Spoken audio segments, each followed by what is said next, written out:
ប្រលប់ចាប់ដើមចូលមកព្រះអាទិត្យចាប់ដើមចូលយាត្រាចេញទៅចាពេលហ្នឹងគេហៅថាព្រះអាទិត្យរៀបនឹងអស់ស្ដងគត់ចាបងប្អូនចាជំរាបសួរបងប្អូនទាំងអស់គ្នានៅក្នុង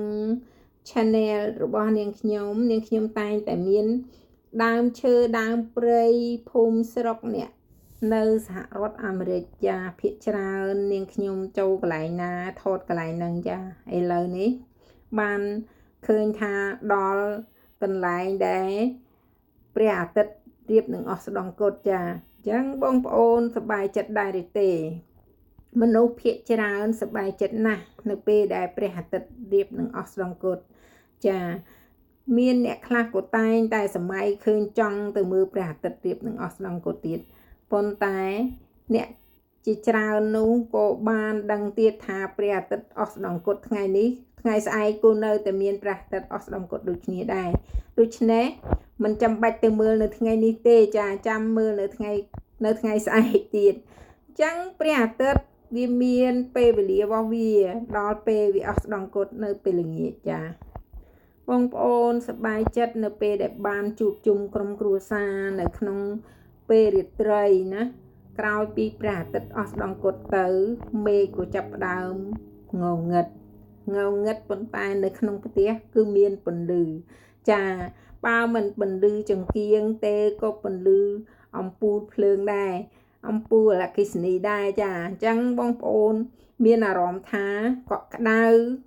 មិនបាច់ភ័យខ្លាចចាបារម្ភអីច្រើនទេពេលយប់គឺជាពេលសុខសាន្តសំខាន់ណាស់បងប្អូនប៉ុន្តែបងប្អូនអាចក៏ជ្រើសរើសដូចគ្នាបងប្អូនអាចយកពេលថ្ងៃជាពេលសុខសាន្តនៅផ្ទះពេលយប់គឺជាពេលបំពេញការងារចាវាមិនជាបញ្ហាអ្វីទេបងប្អូនអាចជ្រើសតាមចំណង់ចំណូលចិត្តចាចំណែកសុផារុនវិញក៏ចូលចិត្តធ្វើការនៅពេលយប់ចាពេលយប់គឺជាពេលដែលគេសម្ញានគ្រប់គ្នាតែយើងក៏ចង់ធ្វើការនៅពេលយប់ដោយសារអីទឹកដីរបស់យើងនៅស្រុកខ្មែរយើងពេលយប់គឺជាពេលដែលយើងគេងលក់ស្រួលអញ្ចឹងប៉ុន្តែដល់ពេលមកអាមេរិកពេលយប់គឺជាពេលដែលយើងនៅស្រុកខ្មែរជាពេលថ្ងៃអញ្ចឹងបើសិនជានៅអាមេរិកនេះខ្ញុំអាចធ្វើការពេលយប់បានគឺជាល្អចាវាល្អសម្រាប់យើងដែលធ្លាប់មកពីស្រុកយើងដែលធ្លាប់តែថ្ងៃមកស្រុកនេះទៅជាយប់អញ្ចឹងយើងអាចយកដូចជាពេលវេលាពេលថ្ងៃរបស់យើងធ្វើការហ្នឹងហើយប៉ុន្តែគ្រាន់តែដូរថាវាគឺជាពេលយប់បងប្អូនអាចនឹងស្ដាប់ច្រឡំប៉ុន្តែចង់ប្រាប់ថាស៊ាំនឹងការងារពេលថ្ងៃនៅស្រុកខ្មែរមកធ្វើការងារស្រុកអាមេរិកនៅពេលថ្ងៃគឺអត់ស៊ាំចាអាចនឹងងុយគេង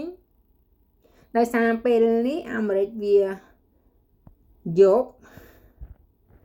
ហើយយើងពេលថ្ងៃអញ្ចឹងបើសិនជាយើងធ្វើការយប់គឺដូចយើងធ្វើការពេលថ្ងៃនៅស្រុកខ្មែរចាអរគុណ